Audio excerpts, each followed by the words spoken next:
السلام علیکم، کیسے ہیں آپ سب؟ ناول رکیب الفت قسط نمبر 17 کا حصہ دوم لے کر حاضر ہوں۔ اشما، اکبر کی بھاری آواز اس کی سماعتوں کی زینت بنی تھی۔ اس کے ہاتھ سے کیچڑ چھوٹ کر نیچے گر گیا اور بال واپس کمر پر پوری شان سے بکھر گئے۔ وہ ایک جھٹکے سے پلٹی اور اپنے پیچھے کھڑے اس شخص کو حیرانی سے دیکھنے لگی۔ کیا وہ گیا نہیں تھا؟ اسے تو ابھی تک چلے جانا چاہیے تھا۔ ہاں، میں ہی ہوں، وہ اس کے چہرے پر حیرت کے تاثرات دیکھ کر یہ کہتے ہوا قدم قدم اس کے پاس چلا آیا۔ کہاں چلی گئی تھی تم؟ میں نے کتنا تلاش کیا تھا تمہیں۔ بات کرتے کرتے اکبر نے ہاتھ بڑھا کر اسے اپنے سینے سے لگانا چاہا، لیکن اشما نے اس کے ہاتھوں کو جھٹک دیا، بڑے ہی غصے سے۔ دور رہے اکبر خانزادہ، مجھے ہاتھ لگانے کی ہمت مت کرنا۔ اکبر کے چہرے پر درد اور بے یقینی تھی۔ کیا اتنے سالوں میں بھی تم کچھ نہیں بھولے؟ کیا ابھی بھی مجھ سے نفرت کرتی ہو؟ میں نے تو کچھ نہیں کیا تھا، تم ہی سب چھوڑ کر خاموشی سے مجھے تڑپنے کے لیے چھوڑ گئی تھی۔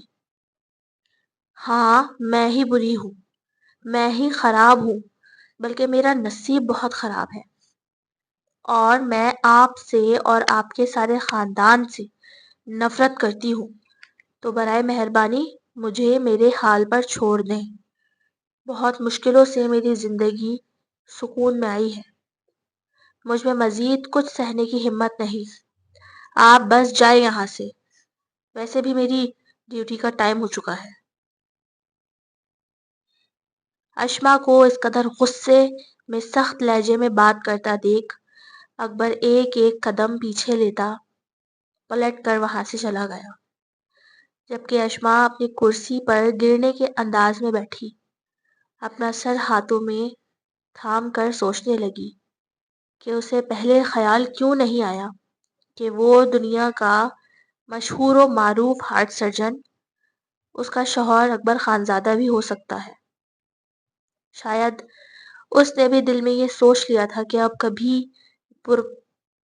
پرانی زندگی کو مڑ کر نہیں دیکھنا پڑے گا، لیکن تقدیر کا طے کیا ہوا پلٹ نہیں سکتا۔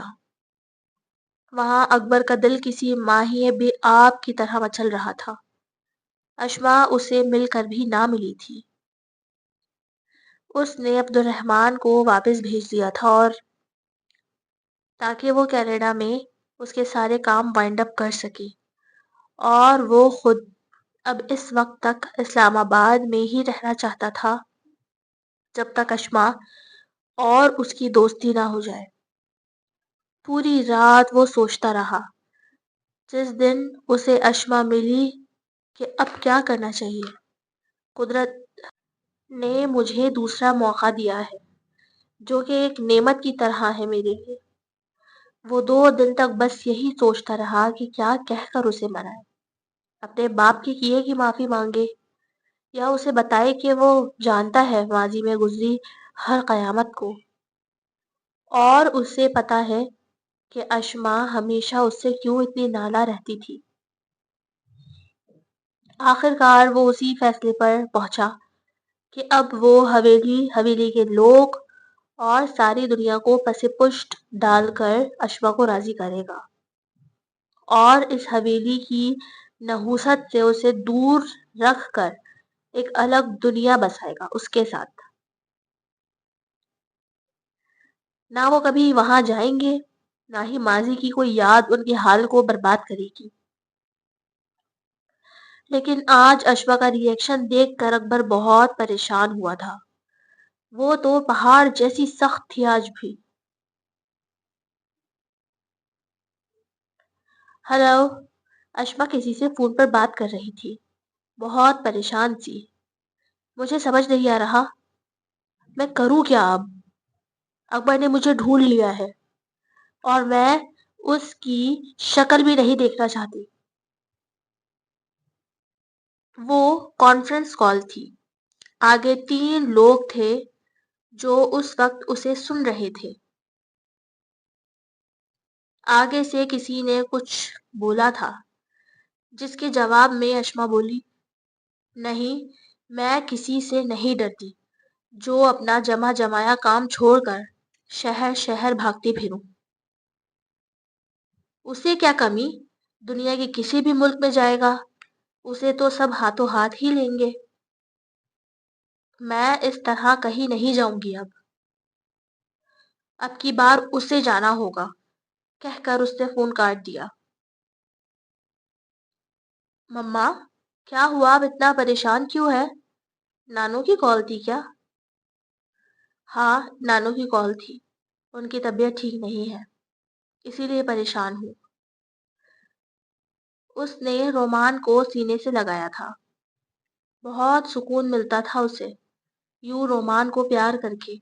لگتا تھا زندگی میں کوئی کمی نہیں ہے، لیکن کمی تو تھی، پیار کی کمی، ساتھی کی کمی۔